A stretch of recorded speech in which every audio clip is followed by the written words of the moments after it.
Pero si eres una persona que recién va a ingresar a un conservatorio, si no sabes cómo funciona la rítmica, la métrica, no sabes cómo funciona un compás y en tu vida has estudiado algo de música clásica, creo que este libro te va a resultar indispensable.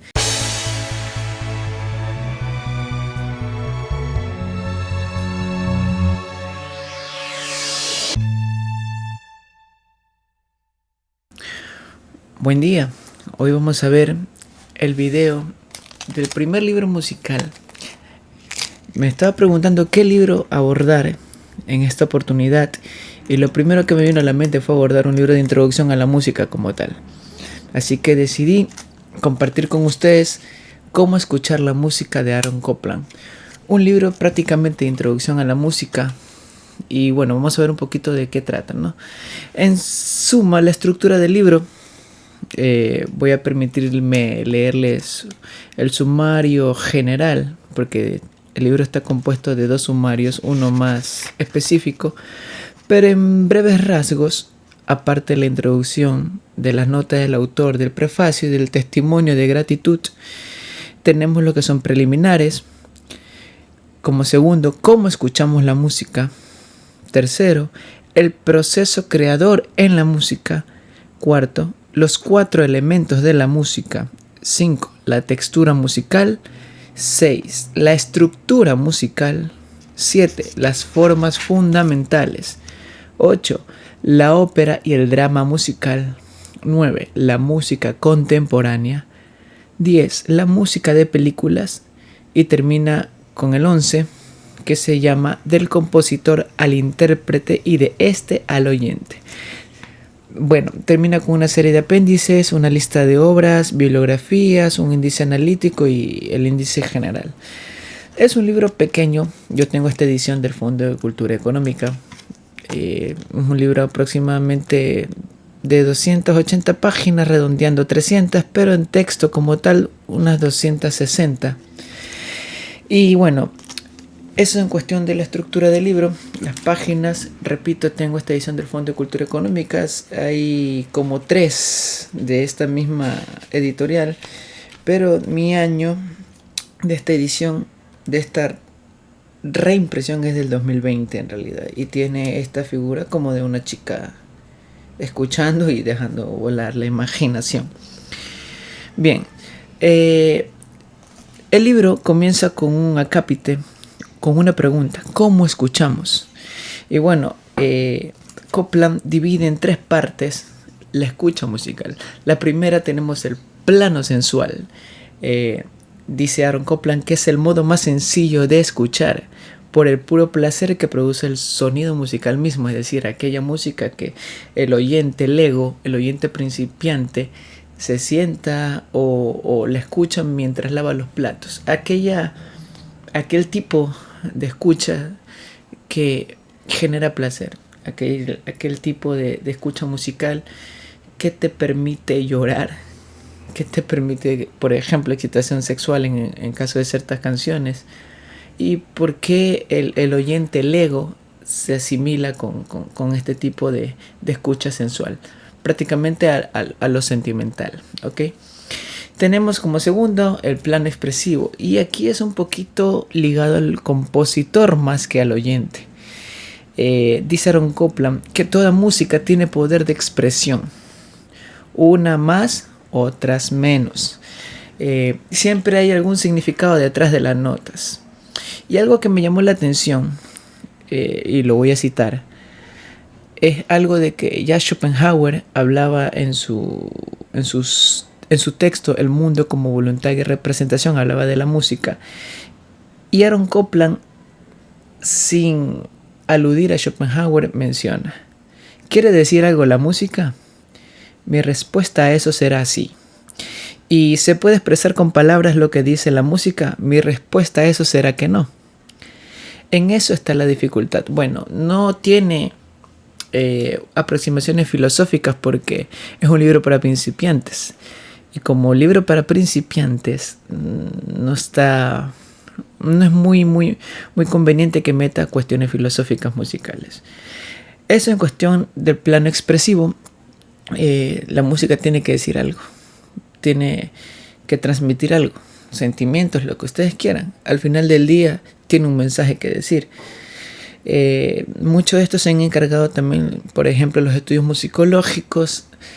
Quizás tenga que ver mucho estudiar previamente el contexto del autor, del compositor, para entender quizás el porqué de sus obras y por qué componía de tal manera.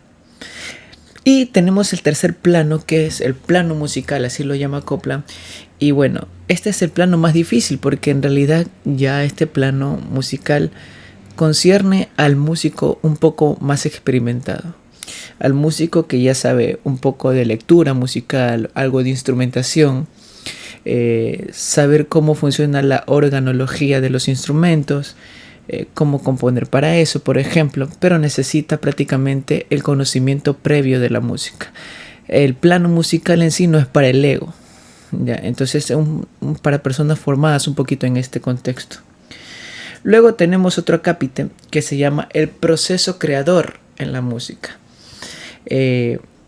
Aquí va un poco más ligado al papel de compositor. ¿Cómo compone? ¿Por qué compone? ¿Cómo lo hace? Copland irá reflexionando en este capítulo sobre la naturaleza de la composición. Y a pesar de no tener un acercamiento filosófico como tal, a breves rasgos sí da señales. Por ejemplo, Copland clasifica a los tipos de compositores. Da 4.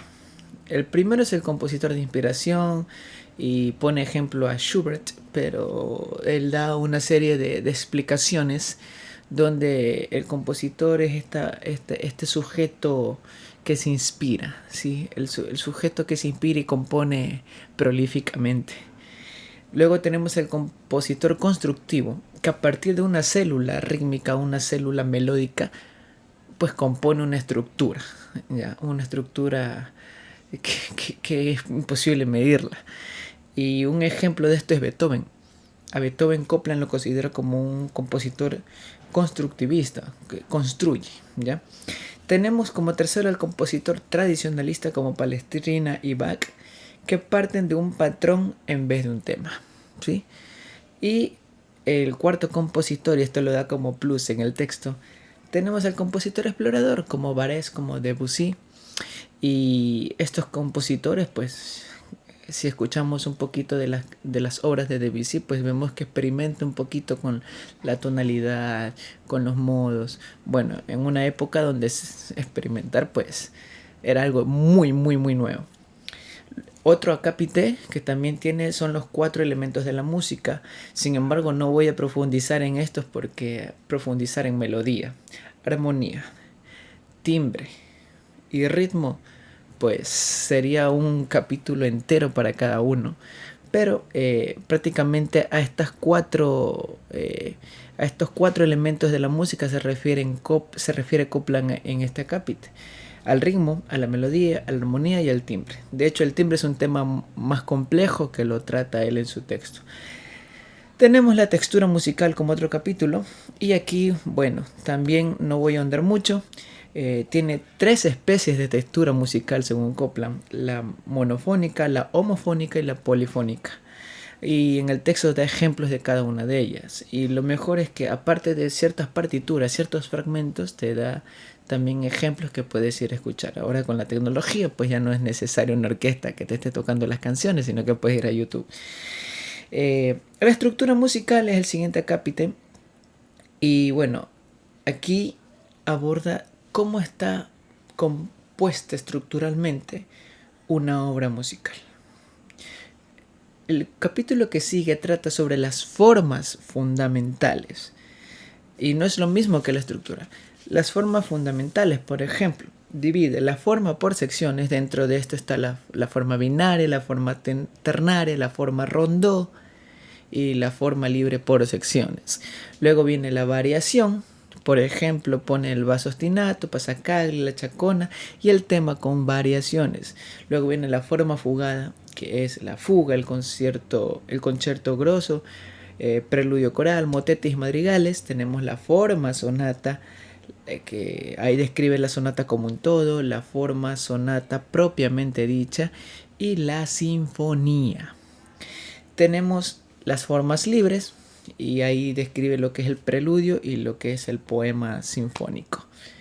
El siguiente capítulo trata un poquito de la ópera y el drama musical, da breves reflexiones sobre los orígenes de la ópera, nombrando a compositores, y el que más resalta, como siempre en la historia de la ópera, es Richard Wagner y su monumental obra El Anillo del Nibelungo.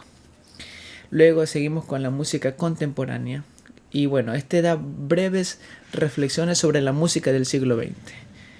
Y termina la parte teórica sobre la música de las películas, y da también breves reflexiones sobre el tema para terminar y desembocar en lo que es el intérprete, cómo el compositor pasa a interpretar sus propias canciones. Ya no es el compositor que se queda ahí solo en la partitura y dirige, sino que también él interpreta sus canciones, sus obras, y cómo llega al oyente. Y volvemos a retornamos al principio, ¿no? Del plano sensual y cómo se genera esta interpolación, digamos. Y bueno, el libro también ofrece un apéndice con fragmentos, con partituras. Y es muy importante porque están transcritas todas las partituras a modo de partitura de piano, en clave de sol y en clave de fa. Y bueno, la puedes tocar al piano si es que eres pianista, si no también se pueden escuchar. También tiene un apéndice con fragmentos, ya lo dije, una lista de obras mencionadas por capítulo. Por ejemplo, si quieres saber en qué tipo de obras fueron citadas en el capítulo 2, en el capítulo Cómo escuchamos, pues tenemos a Bach y a Beethoven. La bibliografía, que es muy importante, siempre un libro con bibliografía es serio, y Copland deja eso muy claro, ¿no? Y también tenemos como bibliografía y el índice analítico, y que son los nombres, los términos musicales. Si quieres empezar la música, yo recomiendo este libro como introducción a la misma. Si eres un músico experimentado, por ejemplo, este libro yo me lo leí en 2 días, pero no porque no me interese o porque se lo haya querido leer de corrido o porque quería demostrar que era un buen lector, no. Simplemente porque yo ya tenía una formación musical previa. Entonces todo lo que estaba aquí me resultaba muy introductorio, demasiado. Pero si eres una persona que recién va a ingresar a un conservatorio, si no sabes cómo funciona la rítmica, la métrica, no sabes cómo funciona un compás, y en tu vida has estudiado algo de música clásica, creo que este libro te va a resultar indispensable. No lo leas de la noche a la mañana, sino que tendrás que ir paso por paso, porque es un libro para el ego, para el principiante. Leerlo despacio, porque tendrás que leer los ejemplos, leer las estructuras y escuchar. Entonces es un libro que se trata de leer, de ver la partitura y de escuchar. Sin eso, pues el libro va a pasar desapercibido. Y como te da fragmentos y tiene un sentido pedagógico claro el libro, entonces con ese sentido pedagógico vas a aprender lo que es la introducción a la música. Entonces yo recomendaría que si eres un músico experimentado, pues lo tengas en tu biblioteca, porque es un texto obligado como profesor, si es que lo eres. Y también para sensibilizar un poco, a veces los músicos caemos en esta parte técnica y solo lo queremos hacer así, lo digo por experiencia, pero también la parte, el aspecto sensual, el aspecto expresivo también cobra relevancia en este libro. Así que recomiendo Cómo escuchar la música de Aaron Copland. Es un brevario, libro corto que lo puedes leer en una semana. Si eres principiante, vuelvo y repito, hay que leerlo despacio. Y he decidido abordar este libro como introducción a la música. Iremos progresando y quizás abriendo una nueva lista de reproducciones referente a la música. Soy Gustavo Sainz y nos vemos en una próxima oportunidad.